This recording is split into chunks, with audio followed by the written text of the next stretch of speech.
Hello and welcome to another episode of the Architecture Foundation's 2023 Book Week. Today we are joined by Valeria Carullo, who will be talking about the book Wide-Angle View, Architecture as Social Space in the Manplan series, 1969 to 1970. And I'll pass it over to you now to talk through the book. Thank you.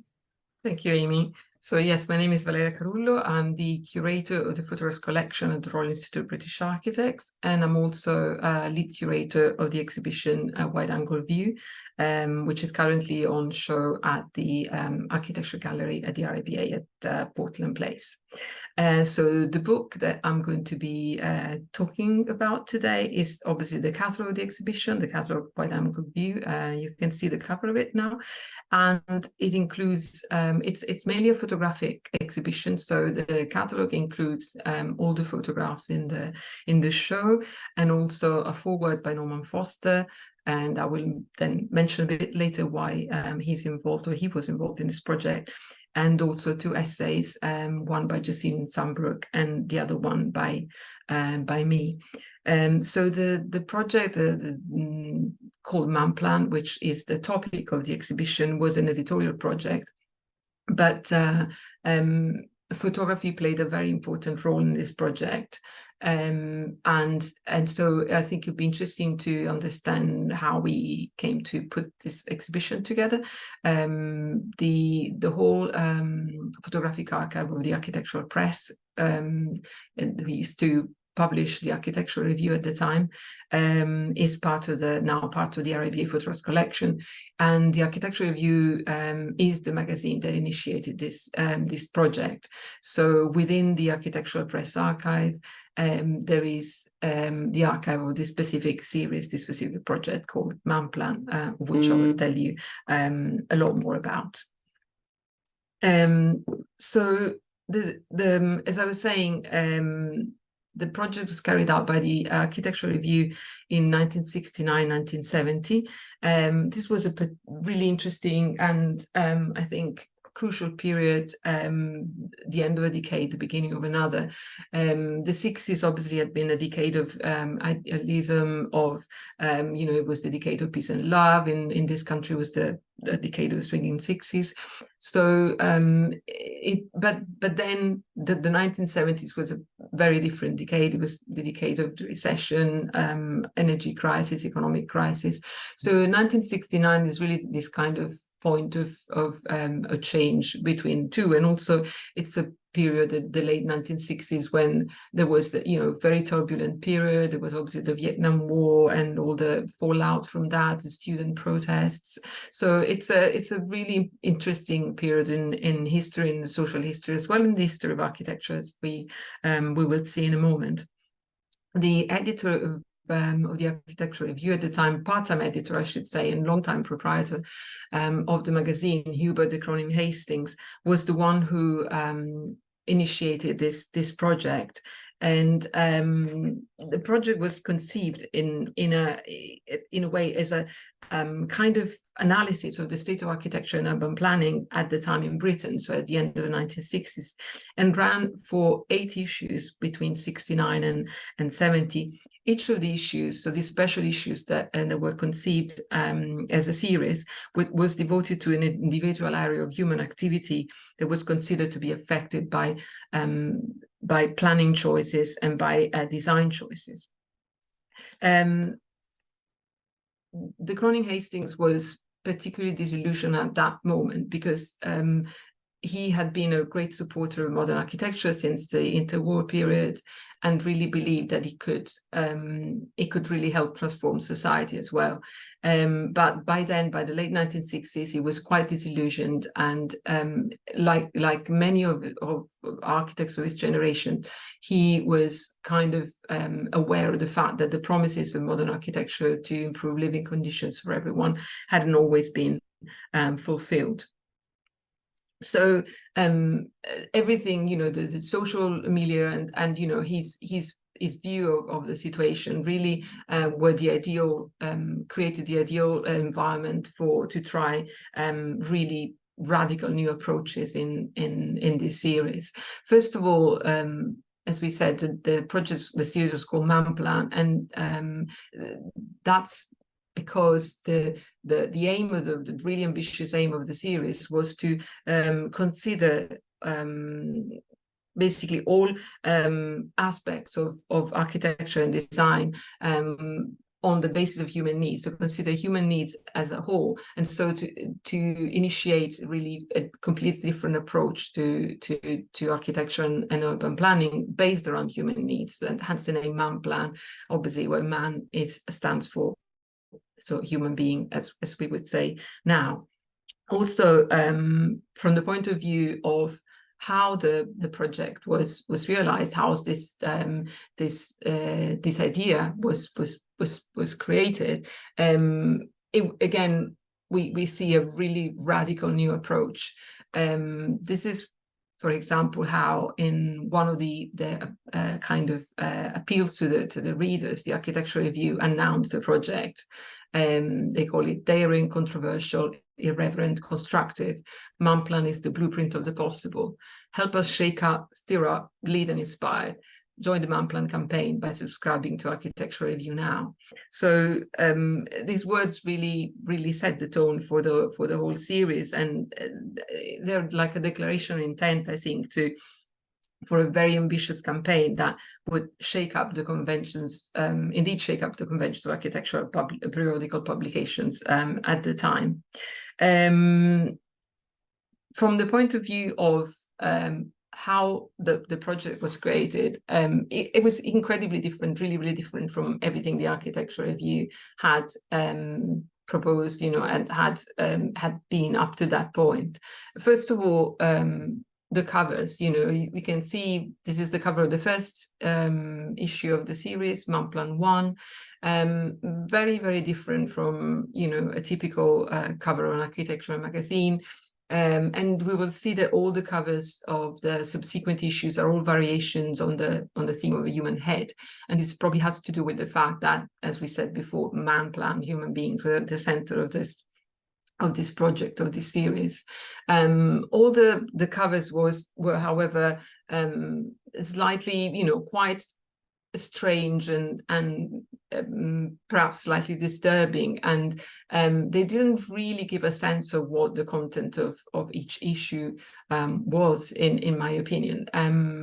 These are a few examples, the covers of Manplan 1, 2, 3, and then of Manplan 8. And the designers and artists were commissioned to design these covers. For example, the two in the center were designed by an emigre designer called Wolf Spur. So these covers, in a way, don't reveal much, but already set the tone, a kind of quite original, art-hitting tone that of the inside of the magazine. And I was saying before, photography was to play a really important role in the series. This wasn't new for the Architectural Review, because already since the 1930s, they had used photography very strategically. Photography had become an important tool to communicate ideas about architecture, especially about the new architecture, and considered also more easier to understand by a lay audience. So there was a history of, for the Architectural Review, using photography in a very prominent way. But this project was, as I was saying before, was different in the sense that it was even more radical in the way they use photography, as we will see in a moment. So every issue was, or most of the issues, had a guest editor. Except for the first two, and these guest editors work with guest photographers. So rather than for the magazine to use the photographers, the professional architectural photographers that they used on a regular basis, they instead decided to commission photojournalists and street photographers to create imagery for the Manplan issues. This is another really interesting kind of a slogan, if we want to, we could call it a slogan, that the Architectural Review used to appeal advertisers. So they say Manplan are crusader issues. That's really interesting, to catch the imagination of the architects. Each Manplan edition tackles a particularly complex of social architectural problems using the all-seeing, all-revealing technique of photojournalism interlaced with crisp caption writing. So this already gives us an idea of the kind of the balance between images and text, because text becomes of a secondary importance and photography does all the kind of heavy lifting. Photography is what is used to communicate the ideas.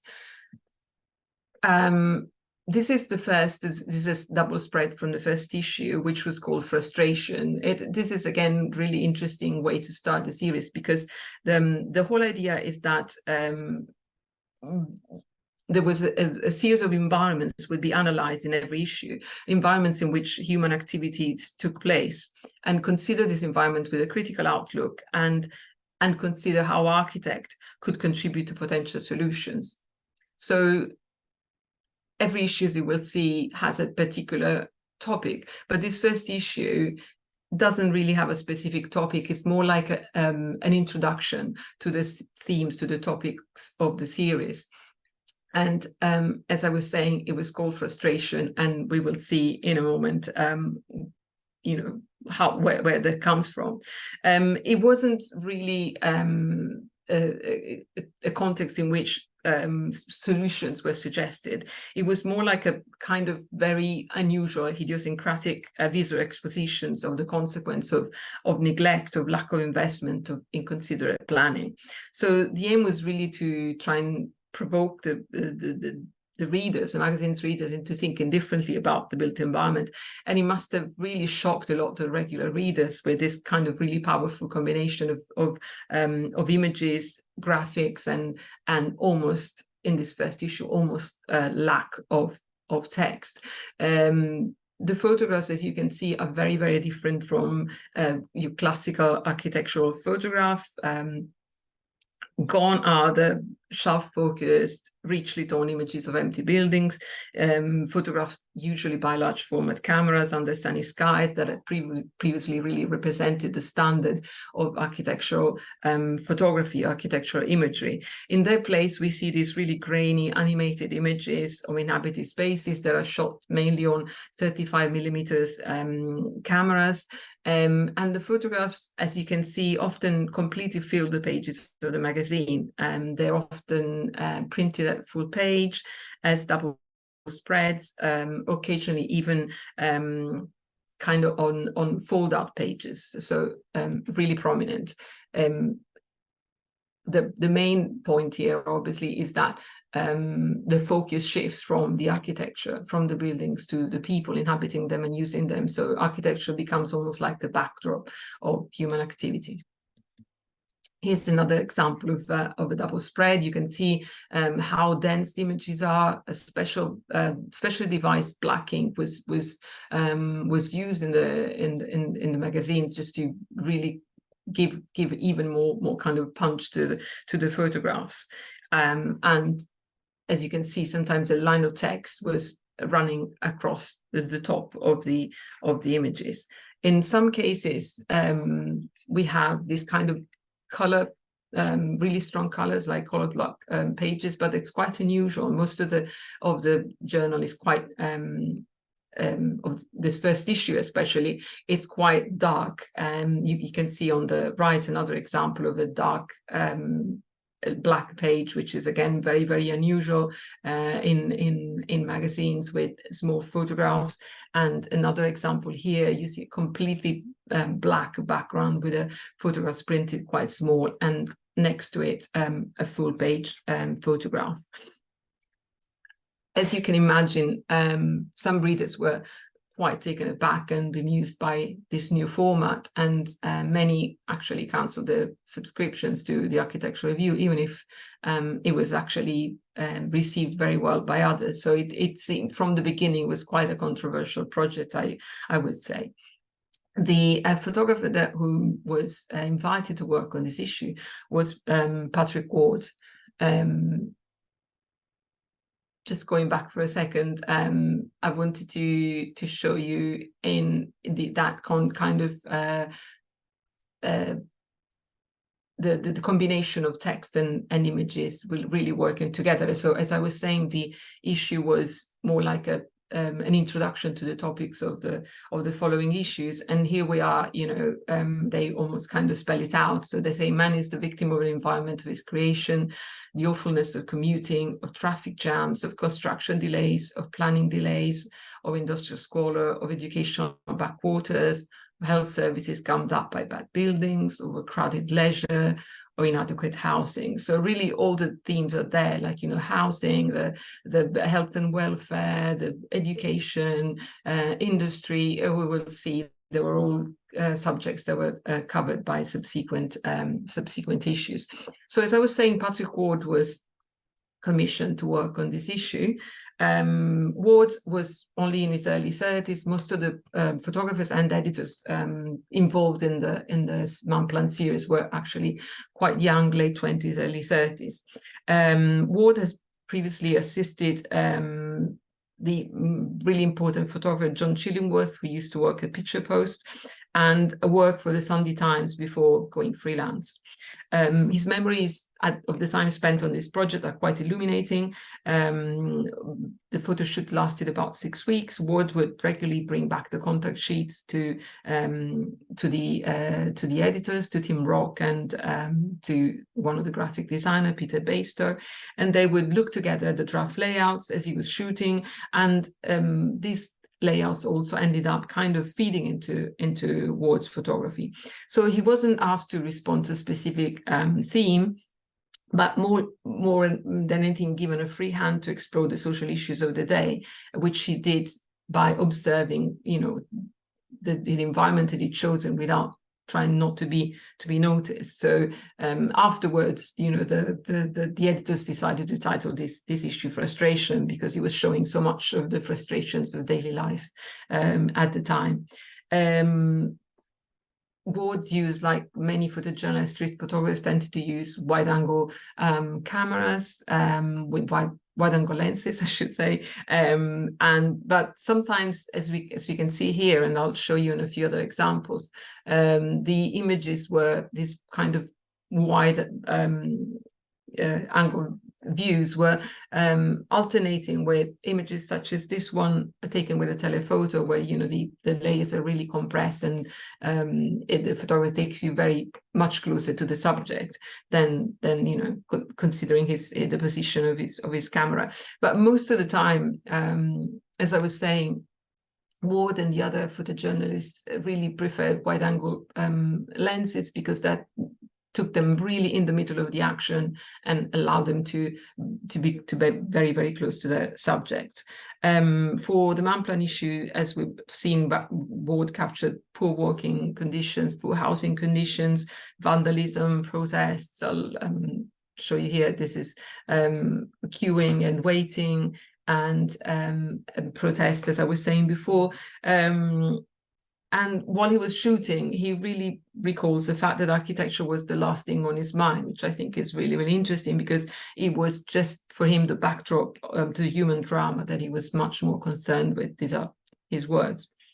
When Ward saw the finished issue, he remembers being quite shocked by the lack of subtlety, but the lack of tone. But then he came to understand the reason for these choices, and he defined the project gutsy.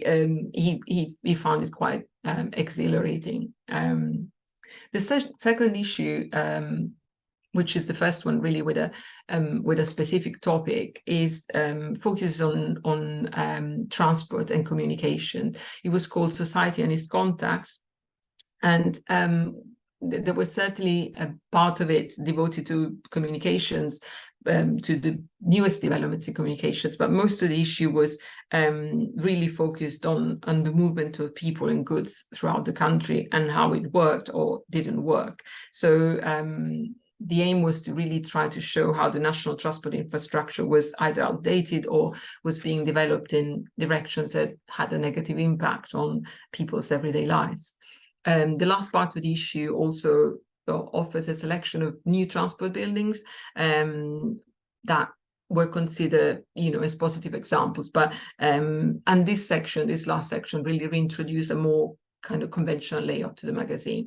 I'm going to show you here a couple of examples. That's the airport at Glasgow by Basil Spence, Glover and Ferguson, for example.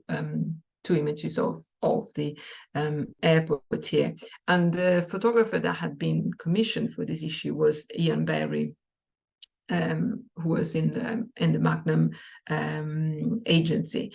Barry had made his reputation while still quite young when he was in South Africa, and then later moved on to Paris, where he met Henri Cartier-Bresson and worked with him. The French photographer, in fact, became his mentor and invited him to join Magnum, as I mentioned. Barry and Rock, so Ian Barry and Tim Rock discussed together the brief for this second issue of Manplan, and then Barry was left to really develop the project without any further briefings, giving a lot of freedom from that point of view.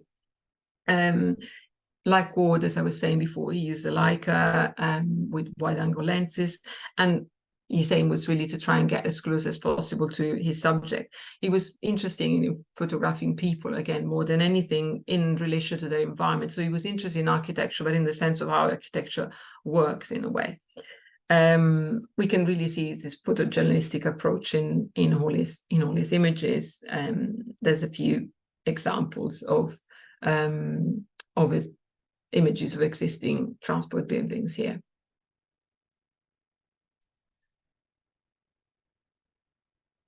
And yeah, this is also quite interesting. This is illustrates the editor's suggestions that canals and there should be a renewed use of canals and waterways to alleviate part of the road traffic that was really very intense at the time. So Barry really believed that photography should attempt to broaden people's perspectives, and his photographs, I think, undoubtedly offer an alternative way of looking at buildings and their functions.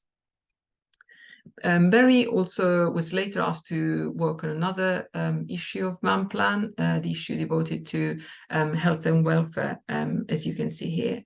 So the main argument that the editor put forward was the fact that healthcare and welfare services should be really integrated both at a physical level and a social level, and at a smaller architectural scale than the existing hospitals that were criticized for being often inhuman in size and too far away from the communities, and for often becoming obsolete in a relatively short period of time.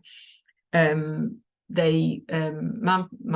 and the editors of Manplan propose instead a community-based care in the form of health centers and group practices that were both regarded as essential for preventative treatment. The photographs taken by Barry show are really interesting. They show intimate moments in the lives of staff and patients, as you will see here.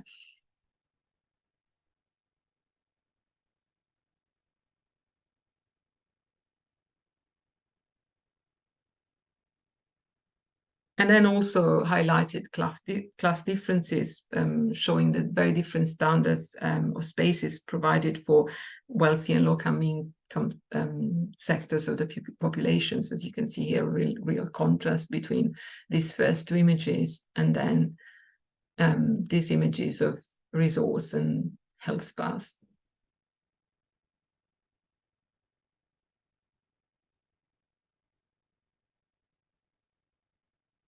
Another photographer who worked on two issues of the Manplan series was Peter Baistow. Baistow, I mentioned him before, was one of the graphic designers for the whole series, of the whole Manplan series. But he was also a very talented photographer. He came from a family of journalists, and you can really see his photojournalistic approach in all his images.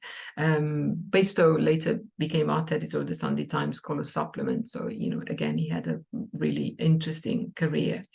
Like the other Manplan photographers, they really favored wide-angle lenses and the idea of being very, very close to his subjects, and was very keen to show inhabited buildings and urban spaces. The theme of Manplan 5, that was the one on religion, was religion in all its manifestations. So I found it really, really interesting, particularly interesting. So the images show a real variety, a real wide range of religious community, as I will show you in a moment, revealing really an interest in trying to understand people's relationship with religion and how this relationship has changed. In fact, at that time, religion had also become something to rebel against. So it was a topic that was of real interest to the editors of Manplan.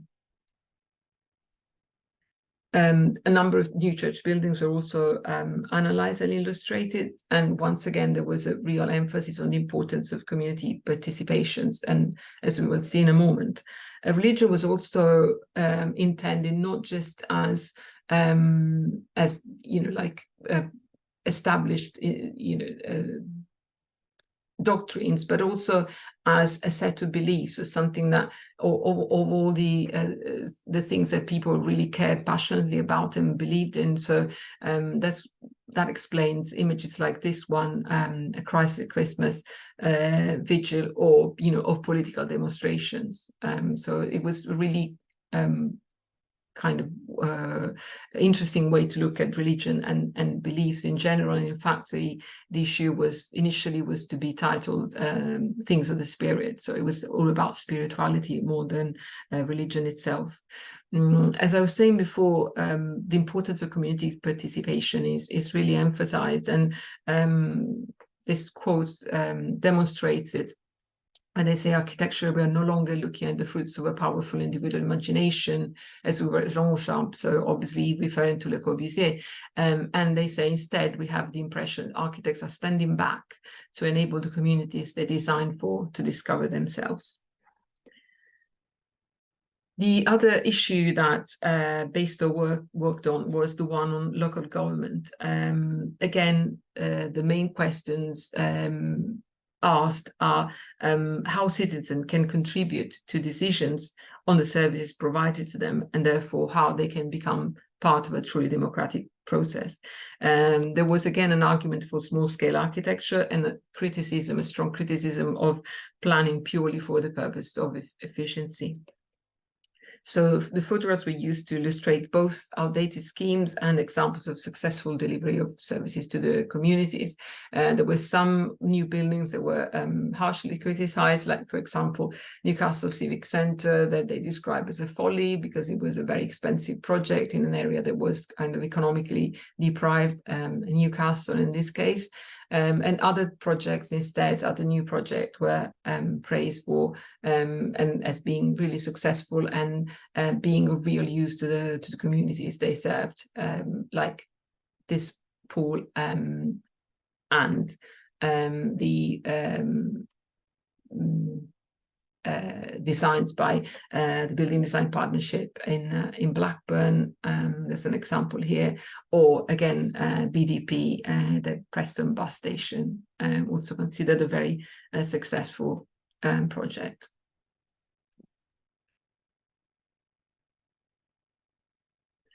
And another issue was devoted to industry. There's a double spread here.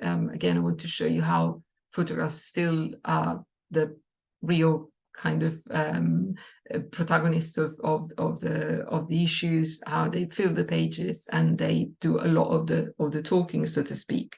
The issue was edited by Norman Foster and his involvement that I mentioned early on. Foster had been invited to edit the issue on the strength of his recently completed industrial buildings. He sympathized with Manplan's socially motivated arguments and saw this project as a continuation of the campaigns that the Architectural Review had been carried out in the previous decades.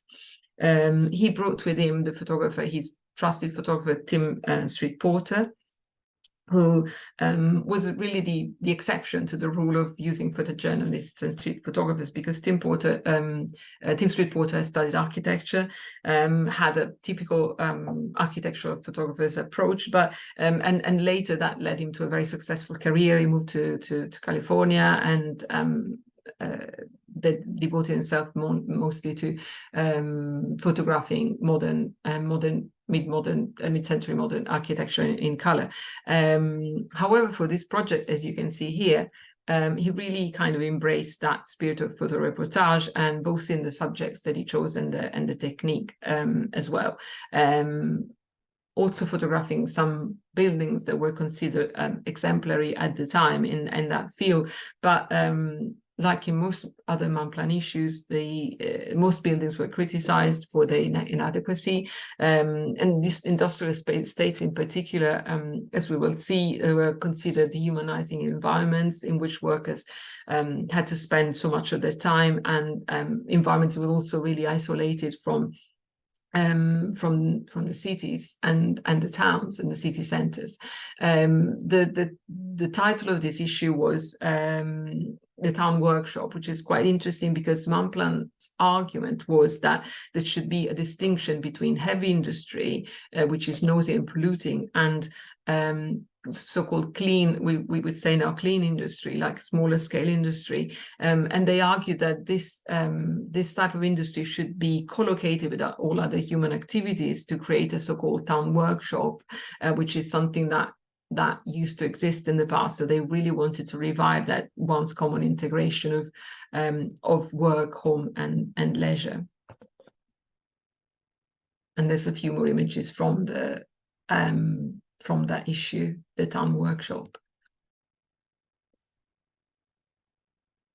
This and the next one are two examples of photographs that were not included in the magazine, but that were taken for that issue, and they're quite interesting because they're a bit different, and maybe they weren't included for that very reason, that they don't seem to fit quite neatly into the topic.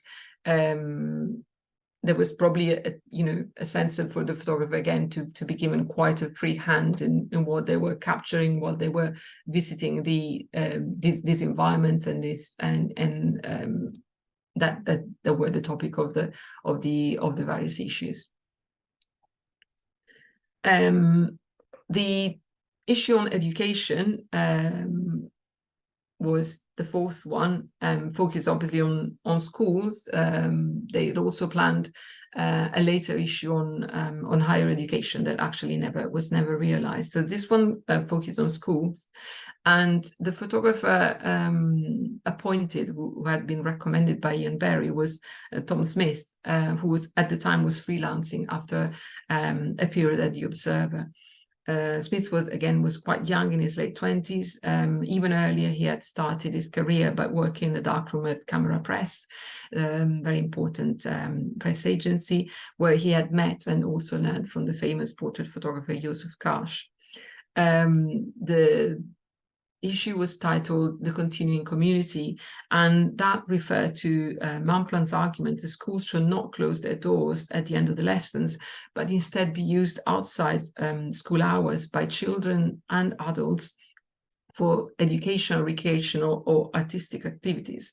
So this would basically help schools become the heart of communities and really bring people together. This concept was both an architectural concept and also which meant that the schools had to be more flexible in their design. But most importantly, it was an educational and social concept because they thought it would help to make up for the deprived cultural environments where many children had to live. So Smith's photographs show a range of new schools. This is, for example, one designed by Lyons, Israel, and Ellis. And a couple more examples here.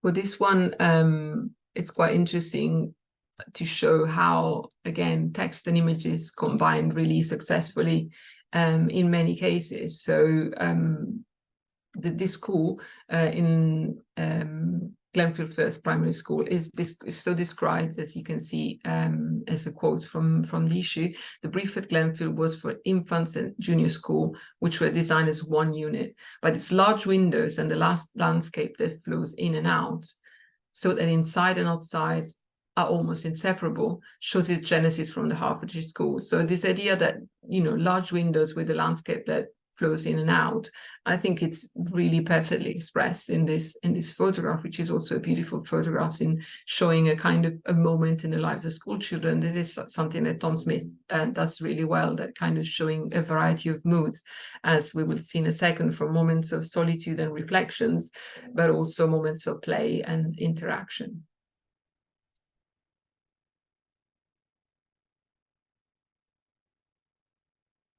And he also highlights with his photographs again the class differences, showing, you know, very different school environments according to class. So from private schools to very different type of schools. Sometimes, you know, the type of school environments like this that are no longer adequate to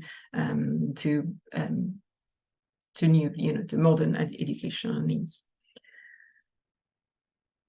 Once again, the importance of community participation becomes a central message in the Manplan issue devoted on housing.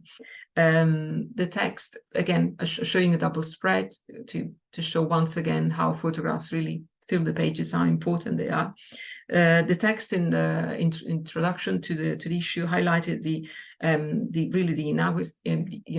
problems that were very relevant at the time, and I would say very relevant now as well. This is the very beginning of the introduction text to the issue. They say, ironically, welfare state Britain seems powerless to prevent itself mirroring the inequalities of America, the affluent syndrome of the rich getting richer and the poor getting poorer, something that sounds quite familiar to us as well. So Manplan argued once again for the social role of the architect, who needs to be part of the solution by working in collaboration together with the people who are going to inhabit their spaces. And also they go to the extent of suggesting what they call barebone housing, so a type of housing which would give people choices and allow them to personalize their homes. The issue includes some examples of the private sector housing, but most of the issue focuses on housing estates, mainly in London. And the photographer that was chosen for this issue was Tony Ray Jones, another young photographer who had recently exhibited his work for the first time in a group show at the ICA, the Institute of Contemporary Arts.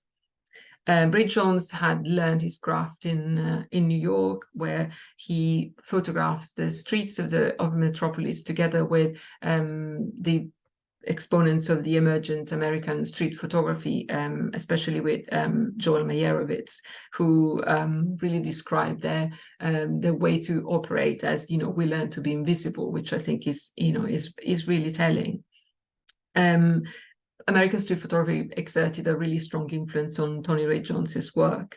His photography of Manplan, and as you will see, combine a really remarkable eye for composition, an instinctive feel for the representation of architectural space, and the ability also really to capture the inhabitants' interactions with their living environment. So, I think it was the first time really that Ray Jones worked with buildings, not just people, but he showed a real talent for it and a real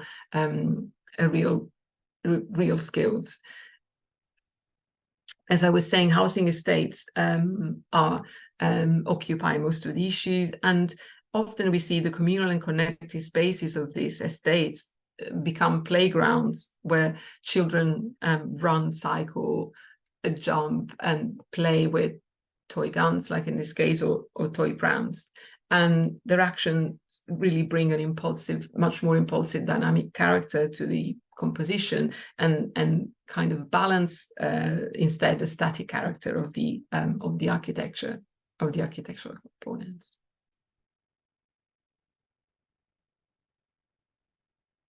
A few examples of again, really showing how children are often present and really create like keep that sense of playfulness and a lighter character to the images.